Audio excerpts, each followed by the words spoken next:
Welcome back, brothers, to the shop. The sad reality is that crime is starting to increase. I'm hearing about it from you guys. I'm hearing about it from, well, it's happening to us. What's happening is that this element is filing out of the city and moving out into the suburbs, into the rural areas, and we're not even exempt out here. In the last week, we've had 3 friends and acquaintances that have been victims of thefts.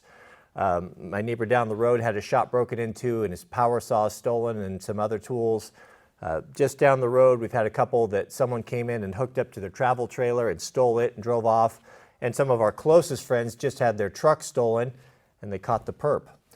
Unfortunately, she had put one of those Apple trackers in there and they got him and he's in jail now. But this is the reality. So we need to take steps to kind of harden up our systems, harden up our homes. And today we're going to be talking about how you can secure trailers if you have valuable trailers. Now, before I start, Captain Obvious and his hateful redheaded stepchild, Captain Hindsight, are going to step in the comments and say, oh, I could easily get... I know. We all know that padlocks and locking systems are mostly about keeping an honest man honest. I understand that. I have a plasma torch. I have an angle grinder. I can get through anything if I'm motivated. If you have a guy that's motivated to do something and he's willing to do it and he's willing to put his life and his liberty at risk, you're not going to stop him. Trust me. A man motivated like that is unstoppable regardless of what he wants to do. But the best I've found for securing trailers is this locking system right here. Now, the problem is we have a big problem. Let me show you what that is. You know, it might be easier. Let's do this. Let's just pull this off of here since we can unbolt it real quick and then we'll put it up on the bench and I'll show you the challenge that we have here.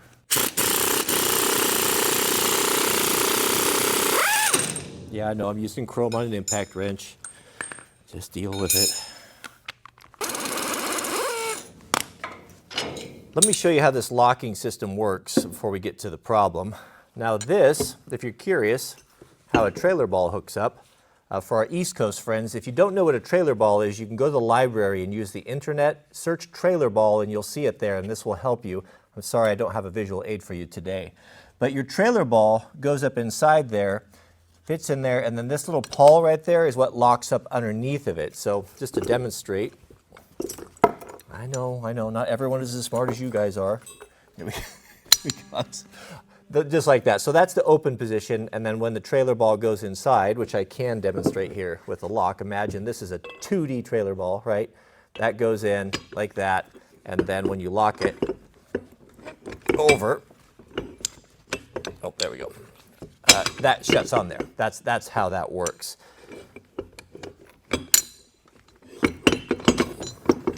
Goodness, I'm going to be careful about it.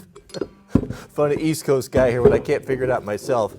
Now, if you're wondering why I'm so cranky today, I'm going on about 3 hours of sleep. So, my goodness, I've had a rough time. I've told you that, man, things are happening fast. Times are changing. We'll get into it. We'll get into it another time. So here's the problem. So what we need to do with this locking system, I'm completely off track here.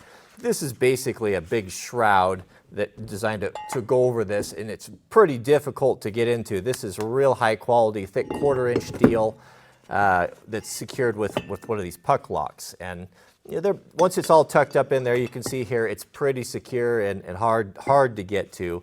Again, it's not perfect, but here's the issue.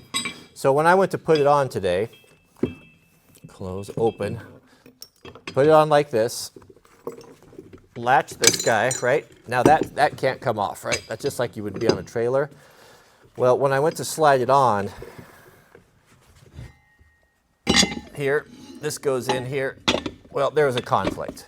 Basically, this piece, right, it's hitting the top of this. There's a reinforced kind of a ramp here for this to lock onto, and it will not allow this to slide over there. Okay, so we could do one of two things the way I see it. At first I was thinking, well, we'll just take the plasma torch and we'll just relieve a section right there like that, and that will slide over the top of that. And I'm like, okay, well, yeah, we could do that. It's going to be weaken it a little bit. But then I got clever, and I put my professional homeowner hat on, and I thought, what if, that's some quality steel right there, listen. The resonance.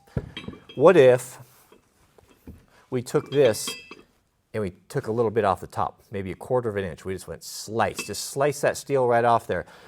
I think what that's going to do now is it's going to allow this guy to sit deeper. And we see we have quite a bit to play with on the bottom. This will sit deeper, which will allow the bell to clear that little reinforcement ramp. What do you think? Let's mock it up here and see if we can get some measurements, and hopefully we won't destroy the whole thing in trying to fix it. With the hitch mocked up here, we can see that the bell is in conflict there. It needs to finish right here at the edge of this piece, which is 1.5 inches. So let's say, we'll say an 1 9/16 or an 1 5/8 inches to give ourselves a little bit of wiggle room. So 1 5/8. So we need to determine from here to 1 5/8 inches. So right there, what does the height need to be? How much higher do we need to go at that point right there, right? So we need to go, plus we have to figure for the thickness of it. So that's a 1/2 inch. Got my combination square, so it's a 1/2 there, and we'll describe this. Some of you OG subscribers will realize we got a different plasma torch. The old Spectra or whatever it was, it gave up the ghost, and we replaced it with the Hypertherm. According to all the pros, this is the one to get. It's probably 1/3 the size of my old one. You don't really need a cart for it, and I haven't used it yet. My friend has come over and borrowed it a couple times, and he said it's way better than the other one. So I'll be using it for the first time today. It's really light. Plasma torches, of course, don't have any consumables like no gas or anything. They just use compressed air and electricity. And they don't produce near as much heat as a torch, so they're a lot nicer to use. Let's knock the paint off this because we're going to need a good ground.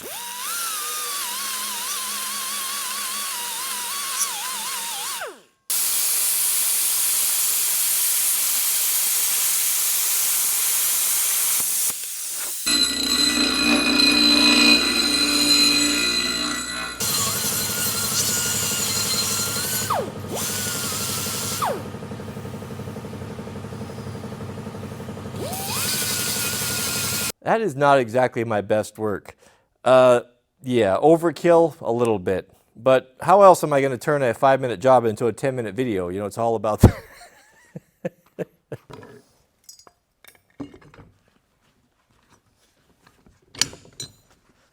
Well, still lots in there. All right, the moment of truth.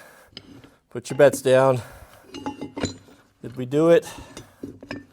Is it going to clear?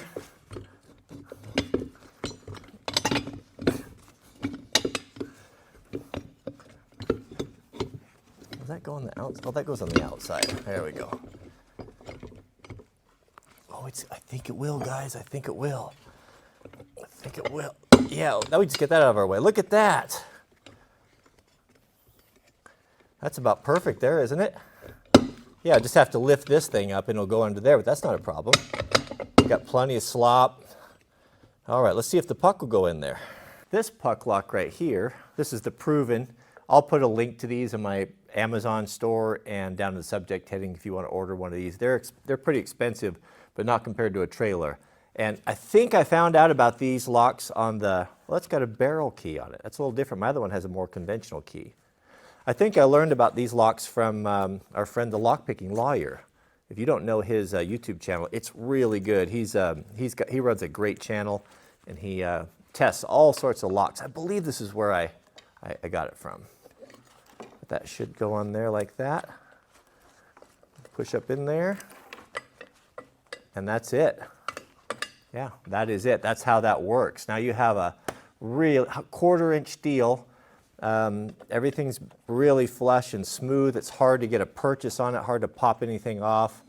If you do drill it, you got to drill it from the bottom. but yeah, that's secure. That's in there. I don't think that what we did affected the function whatsoever, and now we're in good shape. Man, that's awesome. I'm really happy about that. All right, what do you think? That's a pretty good system. I think I haven't seen better. I feel a lot better having these on there. I know if I was a trailer thief, I'd take a look at that and I'd move on. Like, I could probably get it off there, but it's going to make a lot of noise. And you know, that type of guy doesn't typically want a lot of noise. Move on to someone else who didn't put one of these on. All right, well, thanks for watching. So the reason why I'm so tired, I guess we could talk about it here. If you're not a person of the book, you can move on. Don't complain in the comments. As I always say, keep listening, it's good for you. 3 o'clock in the morning, I have, for years and years, I wake up at 3 o'clock in the morning. And I thought I was the only one. And the reason why a lot of Christians wake up at 3 o'clock in the morning, because people that are opposed to you and your faith, i.e. Satanists, witches and things, have always said and considered 3 o'clock to be when a Christian is the most vulnerable. It's when, as they say, when the veil is the lowest. And it's a very common thing to wake up at 3 a.m. and sometimes with dreams or nightmares. As I've said in past videos, the spiritual warfare, in my personal experience, and I was not surprised to hear many of you as well, is really, really ramping up. Things are changing and things are happening quickly. The Lord's been waking me up at 3 o'clock every morning, and I've been going into my office and just spending time reading, studying, and a lot of time in prayer. And then I find after work, I work typically about probably 12 hours a day, you know, from the work that I do and the chores I have to do and editing and such. Oh, I don't have the autofocus on. I did have the autofocus on, okay. That's about my work schedule. So then I find, in family time and such, then I find that I feel like I'm behind, like I just really need to put that time in because there's just, the attacks that are coming are so strong, and the only defense we have is knowing the Word. I mean, that's really, as a Christian soldier, that's the only offensive weapon we have. You know, when I'm talking about the fight, making references to the fight, I'm not talking about fighting against people and armies or governments. You know, that will do what it does. We don't have any control over that. Those are titans fighting that we're just little ants trying not to get stepped on. What we can affect and what we are on the front line of is the spiritual battle. So that's why last night I was up till, I probably didn't get to bed till like 11:30, 11:45. I was reading and studying to the point where I just couldn't keep my eyes open. Went to bed. And then, of course, you know, Lord's been waking me up at 3 o'clock again, and I go right into that, into prayer and reading. And so I'm just tired, really tired from that. And when I get tired, I always start to have a tendency to pick on you East Coast guys. Now, I know a lot of people have unsubscribed and have really got upset about that, but I want you to know that the whole East Coast guy thing, it's just for fun. It's not intended to be serious. The fact that someone would think that it is beyond me, but well, we don't all have the same sense of humor, right? So that's just mine. So I love our East Coast guys. Shout out to my father-in-law, Vinny, which is an East Coast guy. One of my best friends, my neighbor, he's a Boston Chowd. I love our East Coast friends. It's just, we just got to have a little fun, especially in these times when everything is so serious, right? It's really the pop-off valve for sanity. It really is. So thanks for watching. May God bless you and your families. I'm still plodding through all of those personal messages you guys sent. I got a bunch of them knocked out this morning. A lot of them are very long, and I want to read them and go through all of them and respond accordingly. So thank you very much. We sure do appreciate it. May God bless you and your families. Keep us in your prayers. We are on the front line, on the bleeding edge of an exciting new time. Get right with God. Get right with God. You might not have very much time left. Thanks for watching. We'll see you guys on the next video. And I return to my own story, the rise and